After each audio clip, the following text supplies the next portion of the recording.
Yeah, what is the European spirit? I wrote a lot about these sort of issues. Uh, Once I said that Europe was a state of mind, and I think that this was not very much appreciated. But I think it is.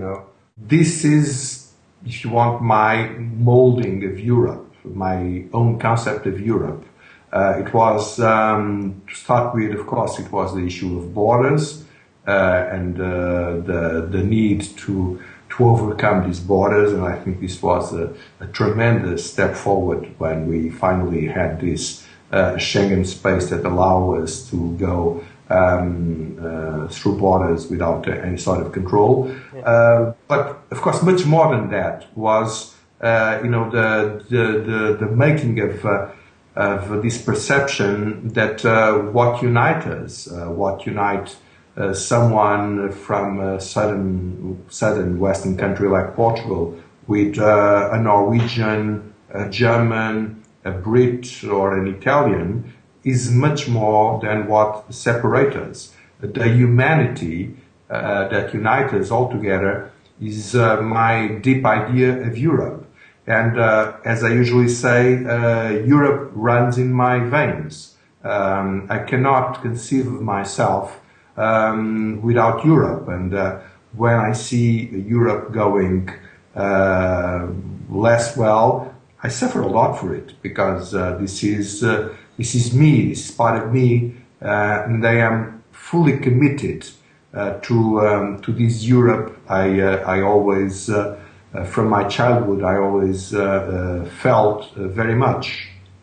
Well, I think I can say a lot of positive things on the European Union. Each time I think of Portugal before being in the European Union and after. It's two different worlds. Mm-hmm. We could not go freely around Europe, for instance, mm-hmm. and we can't go freely now. We are now living, unfortunately, a very big crisis in Portugal. But one of the things that we have to keep in mind is that we did go through other crises, but if it would have been some decades before, we would just not be allowed to go through the borders, and now we are. Yeah. And a lot of people are doing this. And this freedom of going through Europe, it's fantastic. It's the most important thing about Europe. And of course, Europe, having been able to keep peace for all this time, it's a very, very important thing. I was a member of the European Parliament for 10 years. I am very proud of this, and I think that the European Union is a very good project.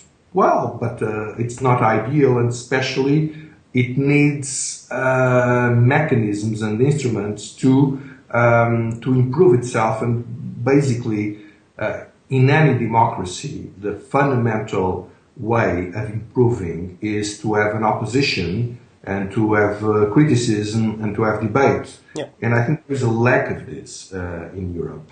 Okay. Most of the debate is done between those who question the very idea of Europe, which I really think it's nonsense to question the very idea of Europe. Europe is a reality. Europe has problems, but we can be sure of something, is that the only thing that will certainly be worse than the present situation is to have Europe being destroyed and the old nation states reviving again. To start with, they would obviously revive old quarrels. And secondly, they are absolutely unable to face the challenges we are facing at the world level. Yeah. So this would certainly be a tremendous disaster, and I would like to do whatever I can to prevent such a disaster.